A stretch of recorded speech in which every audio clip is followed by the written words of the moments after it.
로마서가 믿음으로 의롭다 하심을 받았다. 그래서 예수 그리스도를 믿는 자들은 다 구원받고 의인이 되었다 라고 분명하게 선언을 합니다. 지난 시간에 말씀드렸듯이 이미 우리가 의인의 신분을 얻게 되었지만 수준은 여전히 의인의 신분을 따라가지 못한다. 이것이 이제 딜레마라는 거죠. 그래서 바울도 그것을 철저하게 인식하고 있었던 것 같습니다. 바울이 위대한 전도자잖아요. 선교사고. 그 당시에 굉장히 유명했던 것 같아요. 그래서 이 로마서를 쓸 때도 이미 로마 교인들이 이 바울의 존재를 알고 있었고 바울이 얼마만큼 하나님께 헌신해서 교회를 개척하고 있는지 잘 알고 있었습니다. 근데 오늘 이 말씀을 들었을 때 이 로마 교인들이 마음이 어땠을까? 이런 생각들이 듭니다. 24절에 보면 나는 참으로 비참한 사람입니다. 누가 나를 이 사망의 몸에서 구원해 내겠습니까? 이런 말을 들었을 때 굉장히 당황했을 것 같다. 이런 생각이 듭니다. 왜 이러지? 왜 이런 위대한 분이 정말 깨끗하고 정결하고 거룩하고 하나님께 완전하게 이렇게 드려졌을 것 같은 사람이 왜 이런 말을 하지? 왜 자기를 곤고한 사람이다. 나는 비참한 사람이다. 이 말을 들었을 때 굉장히 당황했을 것 같아요. 이를테면 이 설교하는 목사가 내가 죄인입니다. 내가 철저하게 죄인입니다. 나 같은 죄인은 이 세상에 없습니다. 라고 계속해서 이야기한다면 듣는 성도들 입장에서는 뭐지? 이런 생각들이 많이 들 것 같아요. 또 어떤 사람들은 어떨까요? 안심이 됐을 것 같아요. 저분도 죄인이구나. 나도 죄인인데. 막 이런 생각들 충분히 들 수 있었겠죠. 그렇죠? 나도 이 문제를 해결하지 못하는데 저 위대한 바울 선교사도 저 문제를 해결하지 못했구나. 그래서 계속 고민하고 있구나. 이런 생각들이 또 들었지 않을까 이런 생각들이 듭니다. 그래서 14절에 보면 율법이 영적이라는 거죠. 왜냐하면 죄를 지적하고 죄를 드러내는 거잖아요. 그런 의미에서 영적이라는 것입니다. 그러나 나는 영적이지 못하며 죄의 노예로 팔린 몸입니다. 자기의 지금 몸의 상태를 이야기하는 거죠. 죄의 노예로 팔려버렸다. 분명하게 이야기를 하고 있습니다. 그래서 16절, 17절, 또 18절, 19절, 20절 계속해서 반복이 됩니다. 내가 원하는 일을 하지 않고 내가 원치 않은 일을 계속 하게 된다.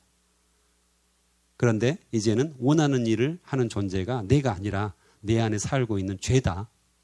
이렇게 이야기를 합니다. 20절에도 바로 내 안에 살고 있는 죄다.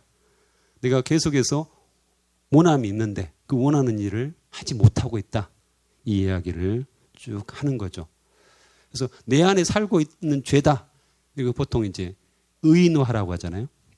죄를 사람처럼 내 안에 살고 있다. 이런 표현을 씁니다. 내 안에 거하고 있고 나를 점령하고 있고 지배하고 있고 내 안을 완전히 차지하고 있다. 그 죄의 힘, 죄의 권세 이것을 분명하게 지금 이야기를 하는 겁니다. 얼마나 강력한지. 이를테면 우리 집 안방에 큰 눈구렁이가 살고 있는 겁니다. 또아리를 딱 틀고 살고 있는 거예요. 현재. 그래서 늘 나를 물어대요. 미치겠어요. 그래서 예수 그리스도께서 오셔가지고 이 눈구렁이를 제압해가지고 현관 밖으로 쫓아냈습니다. 할렐루야. 이제 고통에서 해방된 거예요. 그런데 다음날 아침에 뭔가 허전합니다. 이 오랫동안 살고 있었던 능구렁이가 내 안에 없는 거예요. 우리 안방에 없는 거예요. 나를 자주 물었었고 그래서 다시 현관문을 딱 열고 데리고 들어옵니다. 또 안 되겠어서 쫓아냈다가 다시 데리고 들어오고 계속 이걸 반복되는 겁니다. 그래서 내 안에 그대로 살게 하는 것이고 심지어는 먹이까지 막 줍니다. 살려내는 거죠. 쫓아낸 예수님께서 완전히 쫓아낸 그 눈구렁이를 계속해서 스스로 먹이를 주면서 고통을 당하고 있는 그런 우리의 모습이죠. 내 안에 살고 있는 죄. 계속해서 습관적으로 반복해서 이 일들을 하고 있는 겁니다. 그래서 현관문을 굳게 닫아버리면 절대 들어올 수 없는 건데 자꾸 내가 영접하고 맞아들이는 겁니다.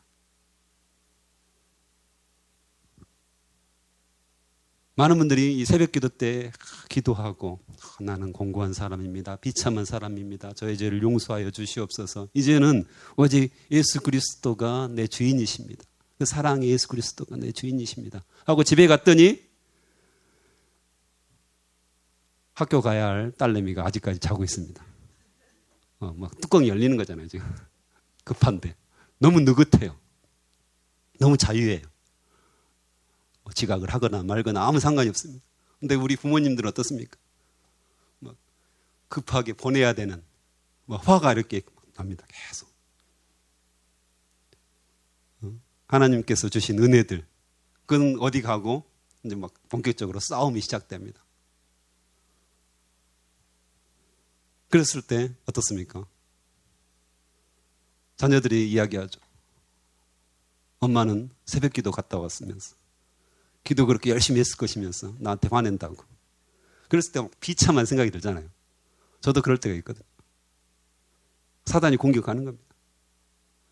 우는 사자처럼 삼킬 자를 찾고 다닌다고 하잖아요. 아주 철저해요. 아주 작은 틈만 보이면 조금 현관문을 살짝 열었는데 우리 쏙 들어오는 겁니다. 우리 마음속에 완전히 또아리를 틀고 여전히 강력한 진을 형성하고 있는 거죠.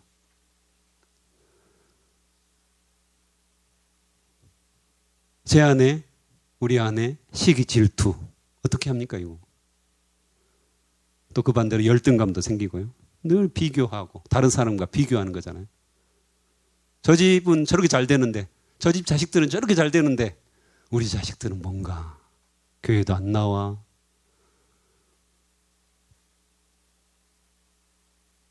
뭐 제대로 되는 일도 없어. 이런 생각들이 늘 듭니다. 비교하면서 시기하고 질투하고 부러워하고 채워지지 않으면 열등감에 생기고 또 끊임없이 뒷담화는 어떻습니까? 모든 것이 비판의 대상이 됩니다. 그렇죠? 하기 싫잖아요. 누가 비난을 하고 싶어서 다른 사람들을 이렇게 욕하고 그렇습니까? 인터넷에도 보면 댓글 부대들처럼 수많은 사람들이 자신의 어떤 열등감이라든가 이걸 풀어버리기 위해서 다른 사람을 욕하고 비난하고 한 사람을 죽이는 것쯤은 아무것도 아닙니다. 말로 죽이는 거죠. 근데 그런 분들이 그걸 하고 싶어서 그것을 하겠습니까? 자기도 모르는 사이에 자기가 키우고 있는 그 죄가 자기 안에 살고 있는 죄가 스물스물 계속해서 나오는 거죠. 억제해도 나오고 TMT 가셨잖아요. TMT 가서 어떻습니까? 막 전도가 술술 나옵니까? 막 전도를 하고 싶어가지고 미치겠던가요? 그렇죠. 우리 마음은 그러잖아요. 예수 그리스도 이분을 전하고 싶어. 이분의 사랑, 내가 받은 사랑을 다른 사람에게 꼭 알려주고 싶어. 또 목사님도 강조하니까, 또 리더들도 강조하니까 그러고 싶어. 하지만 막상 딱 가면 어떻습니까? 두렵잖아요. 뒤로 물러서잖아요. 하고 싶은데 하지 않는 나의 모습들. 넌 안 돼. 다른 사람이 너를 비난할 거야.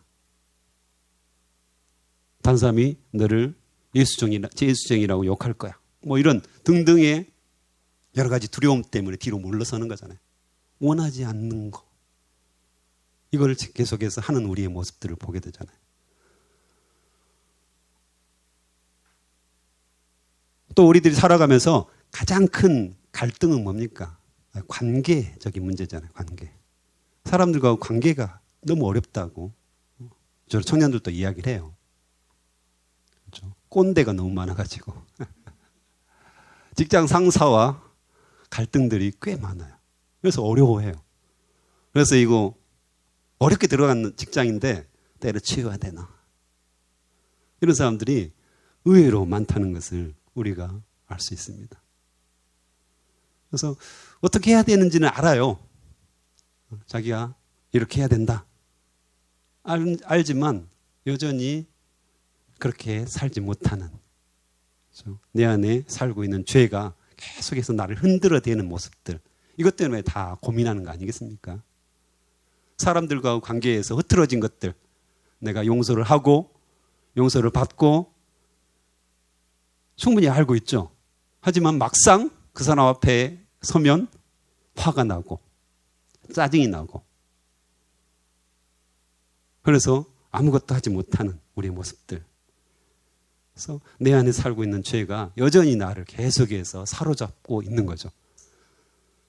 나는 의인이 되었는데, 나는 깨끗하고 정결하고 예수님과 함께 동행하고 있는데, 내 삶에 막상 지배하고 있는 것은 죄라는 것들을 우리가 발견하게 됩니다. 그래서 이제 이 위대한 사도 바울도 나는 원하지 않는 일을 계속 행하고 있습니다. 나는 원하는 일들을 하지 못하고 있습니다. 그래서 내 속에서는 22절에도 보면 하나님의 법을 즐거워합니다.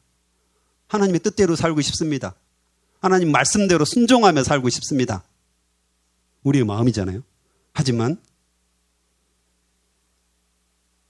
그러나 23절에 나의 몸의 여러 부분들에서는 다른 법이 적용하고 있습니다. 그 법이 내 마음의 법과 싸워 나를 내 몸에서 작용하고 있는 죄의 법에 사로잡히게 합니다. 죄의 법에 계속해서 사로잡힌 자신의 모습들을 표현하는 거잖아요. 습관적이라는 거죠. 죄가 굉장히 습관적이잖아요. 어제 지었던 죄 오늘 짓거든요. 그렇죠? 그 죄가 10년 전에도 지었어요. 어떻습니까? 여러분이 짓고 있는 죄, 제가 짓고 있는 죄가 오늘 처음 짓는 죄입니까? 아니거든요. 예수님 믿기 전에도 지었고 예수님 믿고 나서도 여전히 그대로 짓고 있는 죄라는 것입니다. 하나님께서 예수 그리스도를 통하여서 우리를 자유케 하셨고 옛 남편과 완전히 이혼하게 하시고 끊어버리셨는데, 새 남편이신 예수 그리스도와 함께 우리가 살아가도록 우리를 만드셨는데 여전히 우리는 이 습관들을 버리지 못하고 있는 겁니다. 그래서 오라, 나는 곤고한 사람이다. 참으로 나는 비참한 사람이다. 이 사망의 몸에서 누가 나를 건져내겠는가? 이것이 늘 이 바울의 고백이었고 갈등이었고 스스로 주님 앞에 묻는 질문이었다는 것입니다. 우리도 그런 질문 하잖아요. 그래서 저도 어찌할꼬 이런 기도를 굉장히 많이 하거든요. 해결책이 없는 겁니다. 나를 봐서는 해결책이 없어요. 도대체 어디서부터 무엇을 해야 할지, 어떻게 해야 할지 알 수 없는 상황들. 그래서 이 새벽기도에 오신 거 아닙니까? 어떻게 할 수가 없어가지고. 할 수 있었으면 다 미리 가셔서 하셨겠죠. 나는 할 수 없습니다. 자녀들, 제가 어떻게 그들을 양육하겠습니까? 제가 할 수 없습니다. 말을 제질이 안 듣습니다. 제가 말만 하면 반발합니다. 나의 직장, 나의 사업, 나의 가정, 나의 남편, 아내, 어느 것 하나 내 마음대로 되는 것이 없습니다. 내가 정말 착하고 거룩하고 의인답게 그렇게 살고 싶지만 여전히 풀리지 않는 수많은 문제들 속에서 고통하면서 내가 어떻게 합니까, 주님? 근데요, 이것이 엄청난 효과를 발휘합니다. 왜냐하면 25절에 보면 우리 주 예수 그리스도로 인하여 하나님께 감사합니다. 그래서 이제 완전히 반전이 됩니다. 그리고 8장에 보면, 8장 뒤에 보면 1, 2절에 그러므로 이제 그리스도 예수 안에 있는 사람은 정죄를 받지 않습니다.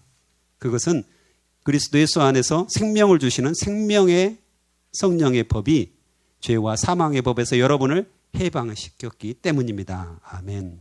성령의 법이 드디어 등장을 합니다. 물론 앞에서도 하나님의 영, 성령에 대해서 계속해서 이야기하는데 11절 보면 후반절에 여러분 안에 계신 그분의 영으로서 여러분의 죽을 몸도 살리실 것입니다. 아멘. 죄의 삭은 사망이잖아요. 죄의 삭은 사망이고,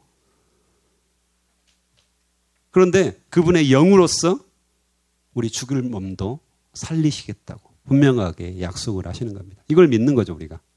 그래서 나는 할 수 없지만 내 안에 살고 있는 죄 때문에 늘 이겨낼 수 없지만 성령께서 역사하시면 가능하다. 성령께서 우리에게 생명을 주셨고 그 생명을 통하여서 우리의 모든 이 딜레마들을 완전하게 없앨 수 있다. 성경은 말씀을 하십니다. 나는 안 되지만 내 안에 살아계신 성령께서 하시겠다고 약속하시는 거죠. 우리는 그것을 믿는 겁니다. 그래서 그리스도인은 철저히 의존적입니다. 내가 할 수 있다. 할 수 있는 게 많잖아요. 교회에 와서도 할 수 있는 게 꽤 많습니다. 세상에서 우리가 빛나는 업적들, 빛나는 일들을 했기 때문에 교회에 와서도 그대로 할 수가 있습니다. 하지만 교회에서 그리스도인으로서 일하는 방식은 조금 다릅니다.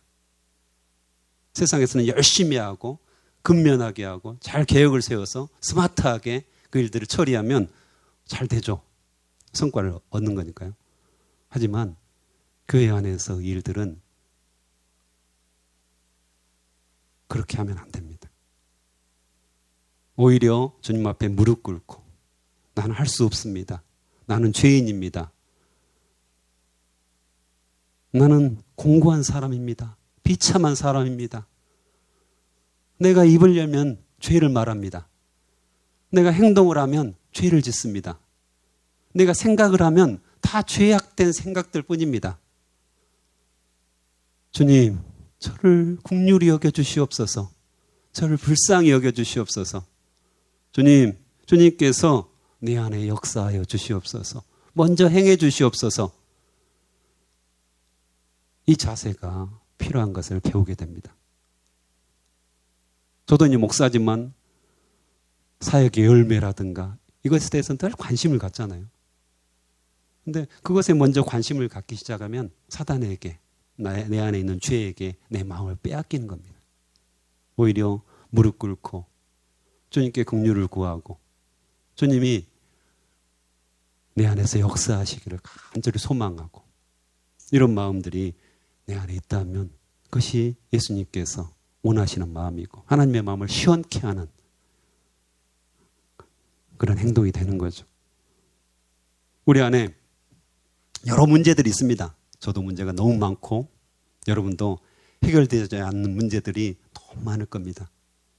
그때 우리가 그 문제를 해결해 주십시오 라고 기도하기 전에 주님, 저를 긍휼히 여겨주시옵소서. 저를 불쌍히 여겨주시옵소서. 내가 비참한 사람입니다. 나는 공고한 사람입니다. 내가 아무것도 할 수 없어서 주님 앞에 이렇게 맨손으로 나왔습니다. 주님께 무릎 꿇습니다. 이런 기도가 오늘 주님 앞에 드려지기를 간절히 소망합니다. 또한 한 가지 더 할 수 있다면, 정신을 조금 우리가 더 차린다면 감사합니다.